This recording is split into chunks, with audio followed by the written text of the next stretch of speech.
सत्संग की महिमा हमारे वेदों में, शास्त्रों में, गीता, रामायण, महाभारत, कुरान शरीफ, कुरान मजीद, सिख धर्म की पवित्र गुरबाणी, बाइबल, सब धर्मों में ये बताया गया है कि यहाँ राम नाम की चर्चा हो, ओम हरि अल्लाह वाहिगुरु की भक्ति इबादत की बात हो।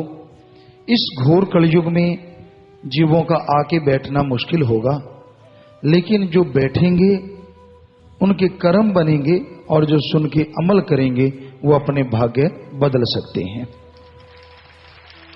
सो इतनी बड़ी बात लिखी हुई है हमारे ग्रंथों में, और उन जितने भी पवित्र ग्रंथों की हमने चर्चा की, जब से दुनिया साजी है पवित्र ग्रंथ लिखे गए और आज तक उनका एक एक शब्द सच हुआ है और हो रहा है और आगे भी होगा। तो इंसान को इससे लाभ लेना चाहिए। पहले संत होते, ऋषि मुनि होते, फकीर होते, जंगलों में रहते, सारी उम्र भी उनकी हजारों साल होती थी। सारी उम्र लगा देते, शरीर को दीमक लग जाता। कई जगह होता है ना, आग सूख गया या कहीं लकड़ी, तो दीमक कैसे अपना घर बना लेती, उसी तरह उनके शरीर सूख जाते और दीमक उनमें घर बना लेती। बुरा हाल हो जाता, दाढ़ी बाल, सिर के बाल बढ़ जाते, चिड़ियां घोंसले बना लेती, लेकिन उन पे कोई असर नहीं होता था। वो सुन समाधि में लगे रहते कि राम को पाना है, भगवान को पाना है। फिर जाके कहीं आखिर में झलक मिलती। और इस घोर कलयुग में काल का जोर जो है वो यौवन पे है। यहां राम नाम की बात तो अच्छी लगती नहीं। बोलो नोट दुगने होते हैं, पागल से पागल भी भागेगा और भोड़ा से भोड़ा भी भागेगा। राम नाम में होशियार से होशियार भी पैर कतराता है। तो कहने का मतलब इस युग में राम नाम में बैठना, सुनना, अमल करना है तो मुश्किल, लेकिन उनको जितना साजो सामान करना पड़ता था, जितनी देर सारी उम्र लगानी पड़ती थी, उतनी देर की जरूरत नहीं है। अगर कोई सच्चे दिल से महीना 2 महीना भी राम की भक्ति कर ले, घंटा सुबह शाम, तो मालिक के नजारे आने शुरू हो जाते हैं। सोच के देखो, कहां सैकड़े साल भक्ति करना तब जाके नजारा मिलता था, और कहां कलयुग में भगवान ने कितनी छूट दे रखी है। महीना 2 महीना घंटा सुबह शाम, और घंटा सुबह शाम से 5 दिन ही बनते हैं, या 5 दिन और रात बनते हैं। तो भाई इतनी सी भक्ति इंसान कर ले तो हर तरह का कार्य सबर जाए और दोनों जहान की खुशियों का हकदार बन जाए इंसान। पर ऐसा घोर कलु आया है, ऐसा भयानक समय आया है, ये कोई नई बात नहीं है। हमारे वेदों में हमने पढ़ा, वेदों में ये लिखा है कि ऐसा टाइम आएगा, और जो निशानियां बताई थी वो आज है। कोई खानदानी नहीं रहेगी, कोई किसी पे विश्वास नहीं रहेगा, माया के यार हो जाएंगे, काम वासना के कीड़े बन जाएंगे।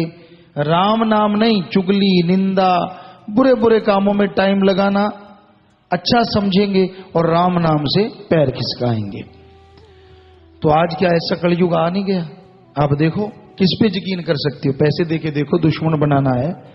आदमी किसी को पहले तो पैसे देता है, फिर उसके नोरे काटता है कि भाई मेरे को पैसे वापस दे दे, मैंने तेरे को दिए, और वो आगे से दुश्मन बनता है कि ये मेरे अच्छा नहीं लगता, रोज घर में आता है। तूने पैसे लिए तो ही आता है ना, वापस कर दे, नहीं आएगा। लेकिन कलयुग इसी का नाम है। पर इसमें जो राम के प्यारे हैं, भगवान के प्यारे हैं, वो देते भी हैं दूसरों का भला करने के लिए, और लेने वाले उससे पहले घर में जाके वापस भी कर देते हैं ऐसे लोग। वही हैं सच्चे खानदानी, उन्हीं पे है राम की कृपा। सो भाई इस कलयुग में राम नाम में बैठना मुश्किल है। हथाई कर लो, कहीं बैठ जाओ, चबूतरे बना रखे हैं देखो हर गांव में। और तो कोई बात नहीं, चलो बैठने के लिए होते हैं, लेकिन ताश के पत्ते खेलते मिलेंगे, चुगली निंदा करते मिलेंगे। और पंजाब साइड में कहते खुंड चर्चा, वहां पेड़ होता है, उसका तना दबा देते हैं कई कोणों में, उस पे बैठ जाते हैं और फिर दे तेरे की ले तेरे की। सो अलग अलग तरीके हैं चुगली निंदा करने की, बुराई करने की। कोई आदमी अपनी चुगली नहीं करता, चाहे कितना ही बुरा क्यों ना हो। सारे गांव को पता हो कि ये तो ऐसा ही है, पर वो चौधरी बनेगा, सरदार बनेगा। नहीं भाई, मैं तो सबसे अच्छा हूं, बाकी सारे बेकार। कोई वहां से गुजरेगा उसको बेकार। क्योंकि अपने आप को बुरा फकीर ही कह सकता है, कोई दूसरा नहीं। कबीर जी ने लिखा, कबीरा सब ते हम बुरे, हम तज भला सब कोय, जिन ऐसा कर मानिया मीत हमारा सोए। कोई ये छोटी मोटी बात नहीं है, कह देना और मान के चलना बहुत बड़ी बात है। तो संत पीर फकीर तो है जो ऐसा कर सकते हैं, वरना कलयुग में आदमी जैसा खुद है ना, खुद बुरे काम करता है, खुद बुराइयां करता है, वो कभी सामने वाले को बख्शता नहीं कि ये अच्छा होगा। उसको लगता है कि ये सामने वाला आदमी भी ये सारे बुरे काम करता होगा जब मैं करता हूं। तो जैसा खुद है, जैसी खुद में आदतें हैं, वैसा ही आदमी दूसरे को समझता है, चाहे माँ बाप हो, चाहे संत हो, चाहे फकीर हो, कोई भी हो। उसके तराजू पे तो जैसी खुद की आदतें हैं वैसे छोड़ता नहीं। यार ऐसे मैं तो ये ऐसे कैसे नहीं हो सकता। तो ये कलयुग की निशानियां हैं। जौबन पे जवानी है, कलयुग को जवान है, बुराइयां बढ़ती जा रही हैं। जरा जरा सी बात के लिए लोग झगड़ते देखे, एक दूसरे को काटते देखे। शांति वही है यहां राम का नाम है, यह संत पीर फकीरों के वचन है, यहां उनके दर्शन लोगों ने किए, उनकी पीढ़ियों में सुख है, शांति है और हमेशा बनी रहेगी। वो गायब नहीं होती अगर पीढ़ियां जुड़ी रहेंगी। तो भाई ये संतों का, पीर फकीरों का, राम नाम का प्रताप है, तभी आदमी कलयुग में बुराइयों से बच सकता है, वरना तो बड़ा ही मुश्किल है भाई। इस कलयुग में दिखावा बढ़ गया है, दिखावा करता है आदमी, भक्ति कम करता है, दिखावा ज्यादा। एक ने राम नाम गवाया, जागरण किया, कहता है इसने एक स्पीकर लगा के किया, मैं 2 लगा के करूंगा, और खुद वहां बैठता ही नहीं। लड्डू चूरमा रगड़ लिया और बस गप शप मार लिए, बीड़ी सिगरेट फूक के वो जा, बीच में राम नाम, बीच में बीड़ी सिगरेट, चिलम धतूरा सब चलता है। क्योंकि हम हर धर्म में रहे, हर जगह जाते हैं, पहले जाया करते थे, सभी धर्मों के लोग वहां हैं आसपास गांव में। भगवान ने शायद यही दिखाने के लिए, हिंदू धर्म के, सिख धर्म, ईसाई धर्म, इस्लाम धर्म, आगे जाट बनिए, बिश्नोई, हर तरह के, यानी जितनी कौम आगे हैं उनमें भी शायद ही कोई बचाओ, वो हर कौम के, हर जात मजहब के। तो हम जाया करते एक दूसरे के, यार दोस्त, मित्रता होती है पढ़ने वाले आपस में।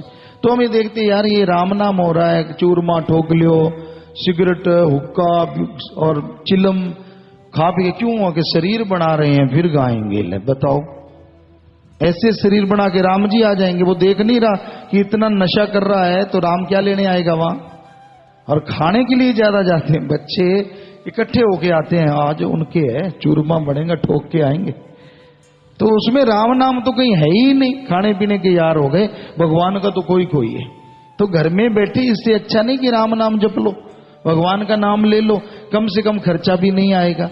और भगवान जी तो अंदर बैठे हैं, उसमें तो कंपटीशन करने की जरूरत ही नहीं है कि इसने एक स्पीकर लगाया मैं 2 लगाऊंगा, इसने छोटे बाबा से करवाया मैं बड़े वाले से करवाऊंगा।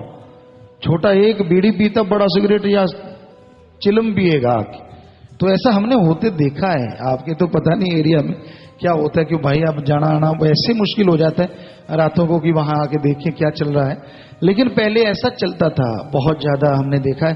तो ये हो नहीं सकता कि अब कम हो गया होगा, अब तो और भी कोई ना कोई बीमारियां बढ़ गई होंगी, लोग किसी और कारण भी जाते होंगे वहां, सिर्फ वो काम नहीं जाते। तो वैसे तो हर जगह सत्संग हो, राम नाम हो, वहां इस तरह के लोग कुछ ना कुछ तो आते ही रहते हैं जिनकी नीयत बुरी होती। कोई जेब कतरा आ गया, कोई ऐबी आ गया, कोई काम वासना का कीड़ा आ गया, ये तो हर जगह ही आते हैं। ऐसा नहीं कि कोई एक ही जगह नहीं आते। पर एक होता है कि आदमी राम नाम जाप करे तो बैठ के करे, भक्ति करे, आराम से सुने, सुन के अमल करे, फिर देखो बेड़ा पार। तो भाई सत्संग में आना बहुत जरूरी है इस कलयुग में। और जिनके नसीब में साईं मस्ताना जी महाराज, परम पिता जी ने, जैसे ये गांव है, आसपास के गांव है, इनके तो बहुत बड़े भाग्य बना दिए साईं जी ने कि यहाँ सच्चा सौदा बनाया, सुबह शाम राम नाम की गंगा बहती है, आओ भाई नहा लो, आओ भाई नहा लो।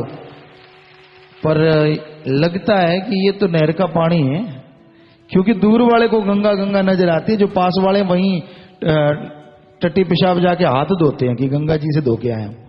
सो ऐसा कई बार होता है।